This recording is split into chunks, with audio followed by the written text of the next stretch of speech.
नमस्कार प्रेक्षकांनो, आजच्या एपिसोडमध्ये इथे आकाश आता गाडी चालवत असतो. त्या रिक्षाचा पाठलाग करत असतो, ज्या रिक्षामध्ये इथे अभिजित भूमीला किडनॅप करून घेऊन जात असतो. तेव्हा प्रेक्षकांनो, आकाश म्हणत असतो, अरे देवा, कुठे गेली ती रिक्षा? तरीसुद्धा इथे अभिजित आता रिक्षा एका वेगळ्याच रस्त्याने घेऊन जातो, पण तिथे आकाश हा पोचलेला असतो. आकाश जातो आणि त्या रिक्षाच्या समोरच आपली गाडी उभी करतो आणि ज्या वेळेला इथे आता आकाशने गाडी उभी केलेली असते, अभिजितने आपली रिक्षा ही थांबवलेली असते.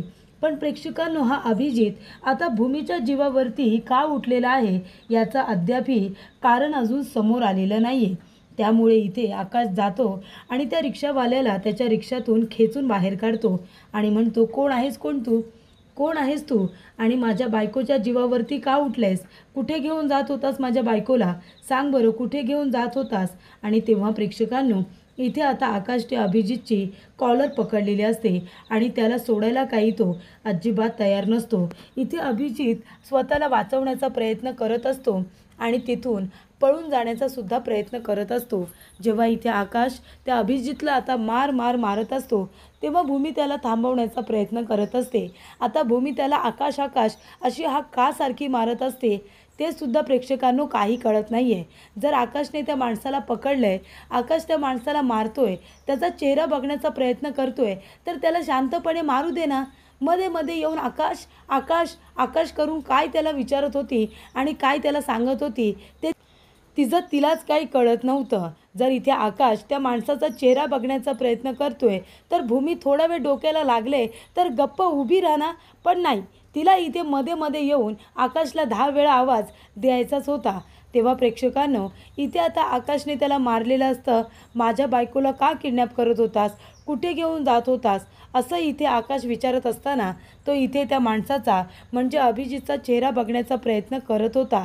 तेव्हा इथे आता पूर्ण मास्क तोंडाचं काढणार तेवढ्यातच अभिजित त्याला जोरात धक्का देतो आणि आकाशला बाजूला करून रिक्षामध्ये बसून तो तिथून निघून जातो. स्वतःचा जीव वाचवतो आणि स्वतःचा चेहरा कुणालाही बघू देत नाही. त्यानंतर प्रेक्षकांनो, इथे आता आकाश भूमीकडे आलेला असतो. तो भूमीला म्हणत असतो, भूमी, तू ठीक आहेस ना? तुला फार लागलंय गं, डोक्याला खूपच जास्त लागलंय तुझ्या. आणि जेव्हा तो माणूस पळून जातो आणि आकाश तिची विचारपूस करायला येतो, तेव्हा मात्र भूमी आता गप्प झालेली असते. नाहीतर तोपर्यंत 10 वेळा आकाशला नुसते हाका मारत असते, मूर्ख नुसती. त्यानंतर प्रेक्षकांनो, इकडे आता आकाश भूमीला सोडायला संकर्ष यांच्या घरी आलेला असतो. तेव्हा इथे आकाश म्हणत असतो की भूमी, तुझ्या डोक्याला खूप जास्त लागले, प्लीज तू जरा तिथे बर्फाने शेक दे, तुला बरं वाटेल आणि तू सुद्धा आता घरी जा आणि आराम कर. तेव्हा भूमी म्हणते, हो आकाश, मी घेईन माझी काळजी. तेव्हा आकाश म्हणत असतो की भूमी, तो माणूस कोण होता आणि तुला का तो किडनॅप करण्याचा प्रयत्न करत होता? मला खरंच काहीच कळत नाही आहे. तेव्हा भूमी म्हणत असते की हे सगळे प्रश्न माझ्यासुद्धा मनामध्ये येत आहेत की तो माणूस कोण होता आणि का मला किडनॅप करत होता, हे मलासुद्धा काही कळत नाही आहे. खूप प्रश्न पडत आहेत, पण एकासुद्धा प्रश्नाचं उत्तर मला मिळत नाही आहे. तेव्हा इथे प्रेक्षकांनो, आकाश म्हणत असतो की भूमी, तू स्वतःची काळजी घे आणि हे बघ, मी तर तुला एवढंच सांगेन की एकटी बाहेर पडू नकोस, प्लीज स्वतःला सांभाळ. तेव्हा इथे भूमी म्हणत असते, थँक्स आकाश, म्हणजे तू होतास म्हणून माझा जीव वाचला. मी तुला फोन केला आणि तू योग्य वेळेवरती पोहोचलास म्हणून, नाहीतर माझं काही खरं नव्हतं. तू माझी मदत केलीस म्हणूनच आज मी इथे सुखरूप परत आली आहे. तेव्हा इथे आकाश म्हणत असतो की भूमी, अगं मी येणारच होतो आणि मलासुद्धा माहिती आहे त्यावेळेला तुझी अवस्था काय असेल ती. तेव्हा इथे आकाशला आठवत असतं त्या माणसाने ज्या पद्धतीने भूमीला किडनॅप करण्याचा प्रयत्न केलेला असतो आणि तेव्हा इथे आकाश त्या माणसाला मारत असतो, तेव्हा त्याचा चेहरा इथे आता आकाशला ओळखीचा वाटत असतो. तेव्हा इकडे आकाश म्हणत असतो की भूमी, त्या माणसाचा चेहरा मला ओळखीचा का वाटत होता? म्हणजे तो माणूस मला अनोळखी वाटत नव्हता. त्या माणसाला मी ओळखतो, तो माणूस मला माहिती आहे असं का वाटत होतं? तेव्हा इथे भूमीलासुद्धा आठवतं ज्या वेळेला मंदिरामध्ये त्या माणसाने इथे तो खांब अडवलेला असतो. त्यानंतर जेव्हा भूमी प्रसाद द्यायला येते, तेव्हा तो प्रसादसुद्धा घेतलेला नसतो आणि मग इथे गाडीतून घेऊन जाताना त्या माणसाचे डोळे आणि जेव्हा आकाशने त्याच्या तोंडाला असलेला मास्क हा बाजूला करण्याचा प्रयत्न केलेला असतो तेव्हा त्याचा दिसलेला चेहरा, या सगळ्या गोष्टी आता भूमीला आठवतात आणि भूमी म्हणते की आकाश, मलासुद्धा तेच वाटते की त्या माणसाला मी ओळखते. तो मला अभिजित वाटत होता, पण अभिजित तर या जगात नाही आहे. आकाशला सांगू का, तो माणूस मला अभिजितसारखा दिसत होता, पण आता जर अभिजित जिवंतच नाही आहे तर तो माणूस कसा काय असू शकतो. या जगामध्ये एकसारखी दिसणारी खूप माणसं असतात, तेव्हा मला असं वाटतंय की तो माणूससुद्धा अभिजितसारखा दिसणाराच असेल. त्यानंतर प्रेक्षकांनो, इकडे आता भूमी ही आता जायला निघालेली असते. आकाश म्हणतो, भूमी तू जा, घरी जा, आता तू जास्त डोक्याला ताण घेऊ नकोस, तू सुद्धा जाऊन थोडा आराम कर, म्हणजे तुला बरं वाटेल. तेव्हा भूमी म्हणते, हो आकाश, मी माझी काळजी घेईन, पण तू सुद्धा आता व्यवस्थित घरी जा, माझी काळजी नको करू. तेव्हा इथे प्रेक्षकांनो, भूमी म्हणत असते की संकर्षणसुद्धा मेडिकल कॅम्पसाठी 2 दिवस बाहेर गेलेत, ते सुद्धा घरी नाही आहेत. त्यांना पण सांगावं लागणार आहे जे काही घडलं आहे ते. जर उगाच दुसरीकडून कळलं तर त्यांना राग येईल. तेव्हा इथे आकाश काहीच बोलत नाही. आकाश आता भूमीला बाय करण्यासाठी तो सुद्धा गाडीतून उतरलेला असतो आणि भूमीला म्हणत असतो की भूमी, प्लीज तुझी काळजी घे, एकटी बाहेर पडू नकोस, घरामध्ये सुद्धा संकर्षण नाही आहे, तुझ्या वॉचमनला सुद्धा सांग थोडं इथे सतर्क राहायला, म्हणजे आजूबाजूला लक्ष ठेवायला, थोडं अलर्ट राहायला सांग. तेव्हा भूमी म्हणते, हो आकाश, मी माझी काळजी घेईन.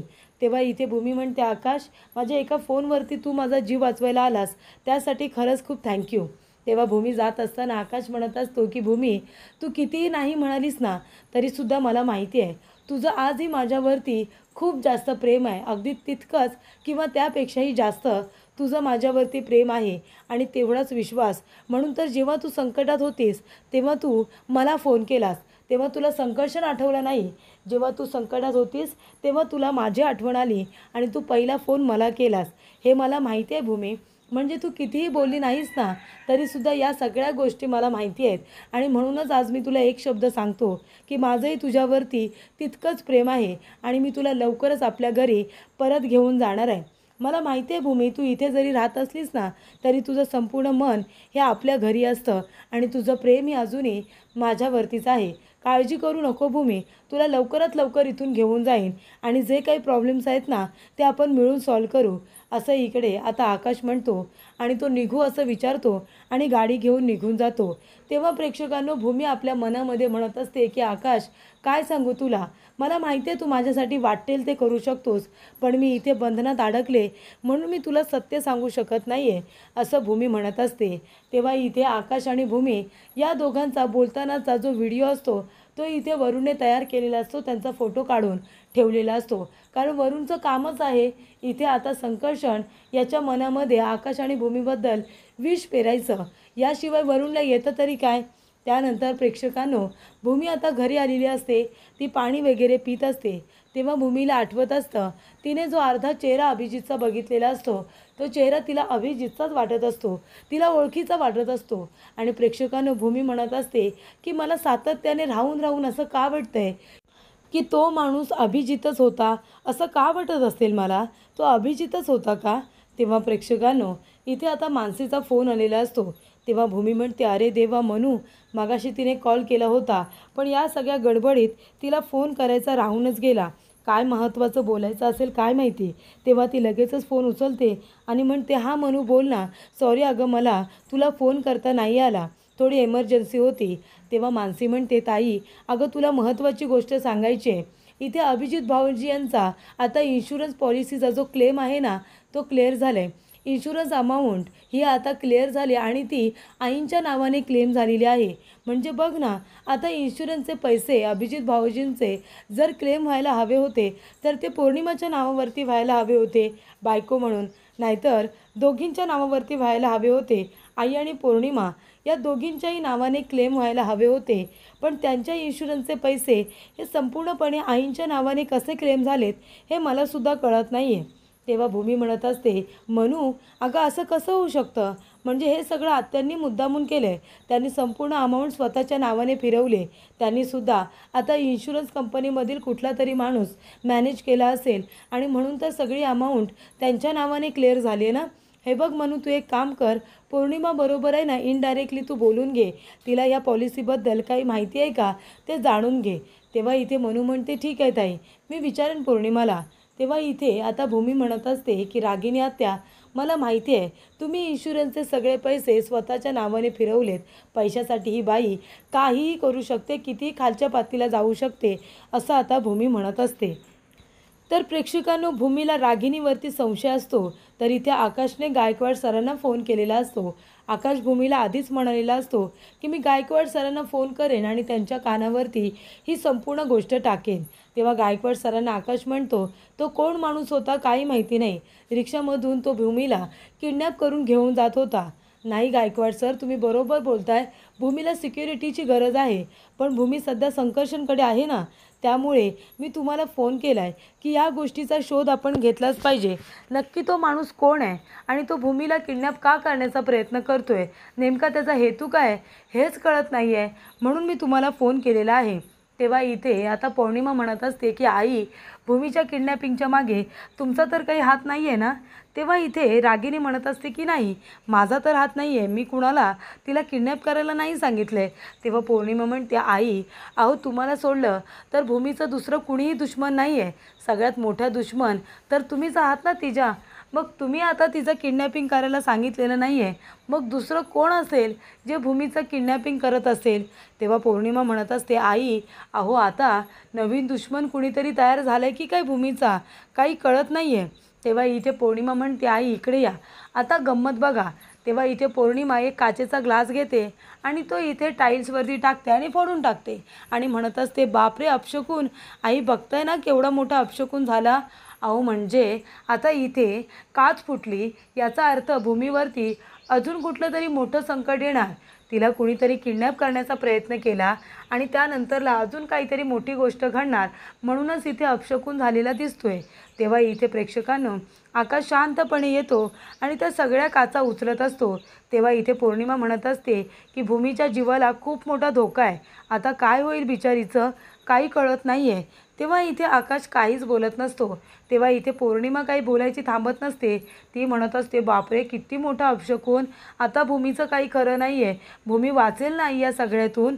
तेव्हा आकाश म्हणत असतो की पौर्णिमा, तुला काय वाटलं गं, तुझ्या या बालिशपणाला मी आता खतपाणी घालणार आहे असं वाटलं तुला, म्हणजे तू असं काहीतरी मुद्दामून करशील, त्याला अपशकूनचं नाव देशील आणि मी तुझ्या बोलण्यावरती विश्वास ठेवून इथे काहीतरी चुकीचा विचार करेन असं वाटलं तुला. भूमीचा नवरा आहे मी आणि मी तुझ्या या बोलण्यामुळे भूमीच्या बाबतीत काहीतरी चुकीचा विचार करेन असं वाटते का तुला.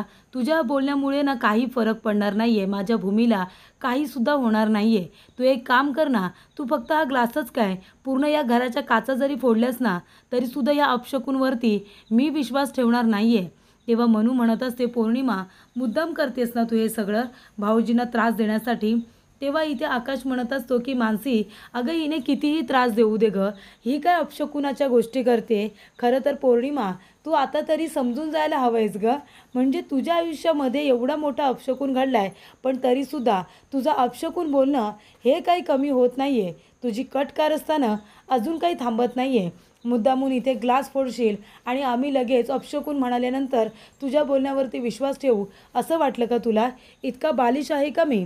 तेव्हा इथे प्रेक्षकांनो, आता मानसी म्हणत असते, भाऊजी मी काय म्हणते, मला ताईची आता खूप भीती वाटते, म्हणजे त्या माणसाने ताईला किडनॅप करण्याचा प्रयत्न केला आहे, तिच्या जीवाला धोका आहे, तेव्हा आपण लवकरात लवकर ताईला घरी घेऊन आलो पाहिजे असं मला वाटतं.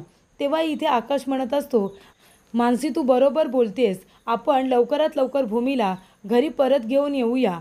तेव्हा इथे पौर्णिमा म्हणते, कशाला नाही, कशाला त्या भूमीला या घरामध्ये परत घेऊन यायचं आहे. घरामध्ये जी काही शांतता आहे ती तुम्हाला बघवत नाही आहे का, आणि कशावरून तुम्ही म्हणताय की ती या घरामध्ये आल्यानंतर तिच्यावरती हल्ला होणार नाही आहे. तुम्हीच मला सांगा ना, ती जेव्हा या घरामध्ये राहत होती तेव्हा तिच्यावरती अडचणी आल्या नाही का, तिच्यावरती हल्ले झाले नाही का, एक दिवस तरी या घरामध्ये शांततेत कधी गेलाय नाही ना. इथे होती तेव्हासुद्धा नुसते तमाशे होतच होते. तिला कुणी किडनॅप करत होतं, तर तिला कुणी मारण्याचा प्रयत्न करत होतं. काही ना काहीतरी सातत्याने तिच्या बाबतीत घडतच होतं. मग आता इथे घडत होतं, ते तिथेही तिच्याबरोबर घडतं आहे. मग कशाला तिला या घरामध्ये परत आणायचं आहे? या घरातली शांतता भंग करायची काही गरज नाही आहे. त्या भूमीला अजिबात इथे घेऊन यायचं नाही. तेव्हा इथे आकाश म्हणत असतो, मानसी तू बरोबर बोलतेस. इथे सुद्धा भूमीवरती संकटं येत होती, पण आता भूमी तिकडे राहते, तर तिकडे सुद्धा भूमीवरती संकटं येतच आहेत. म्हणून आता या सगळ्या गोष्टींच्या मुळाशी जाणार आहे मी. तिला नक्की कुणी किडनॅप करण्याचा प्रयत्न केला आहे ना, हे मी शोधून काढणारच आणि तिला लवकरात लवकर मी घरी परत घेऊन येणार, असं इकडे आता आकाश म्हणत असतो. तेव्हा मानसी म्हणते, भाऊजी बरोबर बोलताय तुम्ही. काहीही झालं तरीसुद्धा ताईच्या जीवाला धोका तिकडेही आहे. आपण तिला लवकरात लवकर इथे घरी आणलं पाहिजे, असं इकडे आता पौर्णिमा हिच्या समोरच मानसी बोलत असते. तेव्हा पौर्णिमाला खूप राग येत असतो, कारण मानसी प्रत्येक वेळेला भूमीची बाजू घेत असते आणि आकाशला साथ देत असते. त्यामुळे प्रेक्षकांनो, इथे आकाश म्हणतो की या सगळ्याच्या मुळाशी कोण आहे ना, माझ्या भूमीचा किडनॅपिंग कोण करण्याचा प्रयत्न करतोय हे तर मी शोधून काढेनच. गायकवाड सरांना आता या सगळ्याची माहिती तर मी दिली आहे, पण आता भूमीला लवकरात लवकर इकडे सुद्धा आणायचं आहे. तेव्हा इथे प्रेक्षकांनो आता खूपच जास्त राग आलेला असतो, तो म्हणजे रागिणीला. रागिणी म्हणते, अरे आकाश काय करू तुझ्या प्रेमाचं? इतकं मोठं वादळ आले तरीसुद्धा पाय रोवून तुझं प्रेम हे उभंच आहे. त्यानंतर प्रेक्षकांनो, इथे आता भूमी हिच्या डोक्याला लागलेलं असतं, त्यामुळे ती बर्फाने शेक देत असते. बर्फाने शेक देत असताना इथे आता आकाश आलेला असतो आणि तो सुद्धा इथे भूमीच्या डोक्याला आता हात लावतो, तिला शेक देण्याचा प्रयत्न करत असतो. तेव्हा इथे आकाश येतो. भूमी म्हणते, आकाश तू इथे काय करतोयस? हे बघ तू इथे थांबू नकोस. उगाच संकर्षणला कळलं तर खूप मोठा प्रॉब्लेम होईल. आकाश म्हणतो, भूमी हे बघ मला राहवलंच नाही. तुझ्या डोक्याला इतकं लागलं होतं, मला सारखी तुझी आठवण येत होती, म्हणून मी इथे आलो आहे आणि म्हणून मला तुझी काळजी घ्यायची आहे. भूमी अगं खरंच सांगू का, तुला इथे सोडून मला जावंसं नव्हतं वाटत गं. माझं मन हे मानायलाच तयार नव्हतं. तू इतक्या मोठ्या संकटात आहेस, तुझ्या डोक्याला लागले, घरामध्ये सुद्धा तू एकटीच आहेस, त्याच्यामुळे मला तुझी काळजी घेऊ दे. तुला आता बरं वाटतंय का? तेव्हा भूमी म्हणते, आकाश तू नको काळजी करू, मी खरंच सांगते आता मला बरं वाटतंय. तेव्हा प्रेक्षकांनो, इथे आधी दुखत होती जखम, पण तू आलेस ना तेव्हापासून मला बरं वाटतंय. तेव्हा आकाश म्हणत असतो की भूमी हे सगळं काय आहे? हे बघ आता बास झालं, तू लवकरात लवकर आपल्या घरी चल ना. तू का राहतेस इथे? आणि हे बघ भूमी, मला माहिती आहे तू स्वतःच्या मर्जीने इथे राहतच नाही आहेस.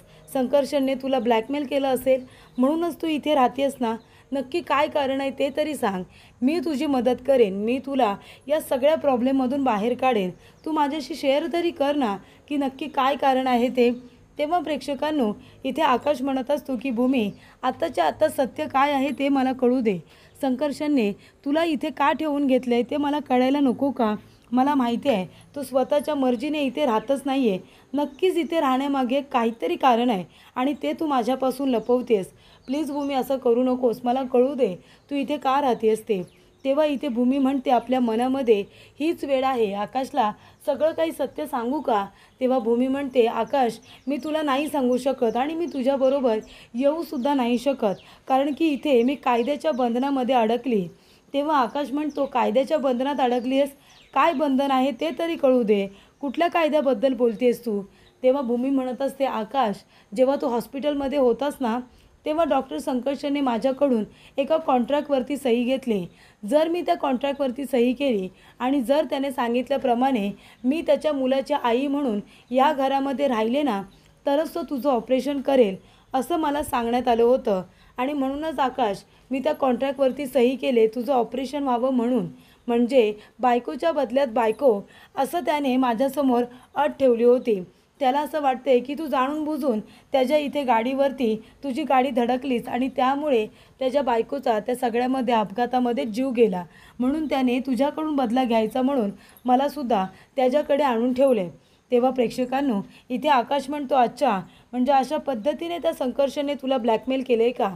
आता त्या संकर्षणला मी सोडणार नाही आहे, आत्ताच्या आत्ता जातो आणि त्याला चांगला धडा शिकवतो, असं इकडे आकाश म्हणतो. तेव्हा भूमी म्हणते, नाही आकाश प्लीज असं करू नकोस. आणि भूमी डोळे उघडून बघते तर काय, ते तिने बघितलेलं स्वप्न असतं. म्हणजे आकाश तिथे खरोखर आलेला नसतोच. पण भूमी म्हणत असते की आकाश, खरं तर हे सत्य सांगायची मला खूपच जास्त इच्छा आहे. कधीचे एकदा तुला हे सत्य सांगून टाकते ना असं वाटतंय मला. हे घर मला घर वाटत नाही आहे. हे घर मला आता एखाद्या जेलसारखं वाटतंय. इथे माझा जीव घुसमटतोय. कधी एकदा आकाश तुझ्याकडे येते, क्षितिजाकडे परत येते असं मला वाटतंय. तुमच्याशिवाय मी राहू शकणार नाही आहे. तेव्हा इथे भूमीला खूप जास्त टेन्शन आलेलं असतं आणि त्याचमुळे इथे भूमीने आता एक मार्ग सुचवलेला असतो. पटकन तिला एक गोष्ट आता क्लिक झालेली असते आणि त्या पद्धतीने ती आता वागणार असते. तर प्रेक्षकांनो, पुढील भागामध्ये आपण बघूया. इथे रागिनी आकाशला म्हणत असते की आकाश, हे काय काय चाललंय काय तुझं? हे बघ, तू जे काही करतोयस ना ते मला अजिबात पटत नाही आहे. थांबव हे सगळं आणि स्वतःची काळजी घे.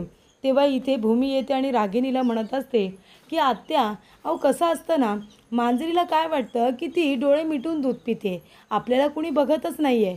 पण तसं नसतं, सगळेजण तिला बघतच असतात ना. त्या पद्धतीने तुम्हाला असं वाटतंय की तुम्ही जी काही कटकारस्थानं करताय ती कुणाला काही कळत नाही आहेत. पण तसं आहे का? आम्ही आहोत ना, आम्हाला ते सगळं कळतंय. आम्ही सगळं काही डोळे उघडे ठेवून बघतोय. त्यानंतर प्रेक्षकांनो, इथे रागिनी आता तिच्याकडे रागाने बघत असते. अभिजित आलेला असतो पुन्हा इथे भूमीला किडनॅप करायला आणि यावेळेला त्याच्याबरोबर माणसं असतात. ती माणसं म्हणत असतात, अरे 2 वेळा तुझा डाव हा फसलाय ना, तरीसुद्धा परत का आलायस तू? तेव्हा अभिजित म्हणतो, काहीही झालं ना तरीसुद्धा आता माझा डाव फसणार नाही आहे आणि मला तिला धडा शिकवल्याशिवाय, तिला किडनॅप केल्याशिवाय मला करमणार नाही आहे, असं इकडे आता अभिजित म्हणत असतो. तेव्हा प्रेक्षकांनो, इथे भूमी आता पोलीस घेऊन आलेली असते आणि ती म्हणते की अरेस्ट करा यांना, रागिनी आत्यांना अरेस्ट करा, यांनीच मला किडनॅप करण्याचा प्रयत्न केला आहे. तेव्हा रागिनी म्हणते, भूमी अगं, मी तुला किडनॅप करण्याचा प्रयत्न नाही केला आहे, मी खोटं बोलत नाही आहे. तेव्हा इथे भूमी म्हणत असते की रागिनी आत्या, यावेळेला मी तुम्हाला सोडणार नाही आहे, माफ करणार नाही आहे. कारण या वेळेला माझ्याकडे तुमच्या विरोधामध्ये प्रथमदर्शिनी पुरावा आहे. म्हणूनच तुम्हाला इथे अरेस्ट करण्यासाठी मी आता डिरेक्टली पोलिसांना घेऊनच आलेले आहे, असं इथे भूमी आता म्हणत असते. आणि इथे रागिनीला अरेस्ट करण्यासाठी तिने पोलिसांना तर आणलेलंच असतं, पण खरोखर तिने तिला अरेस्ट करून तिच्या विरोधामध्ये जो काही पुरावा असतो तो सुद्धा इथे पोलिसांना दाखवलेला असतो. त्यामुळे प्रेक्षकांनो, आता येणाऱ्या भागामध्ये इथे भूमीने रागिनीला चांगलाच धडा हा शिकवलेला असतो.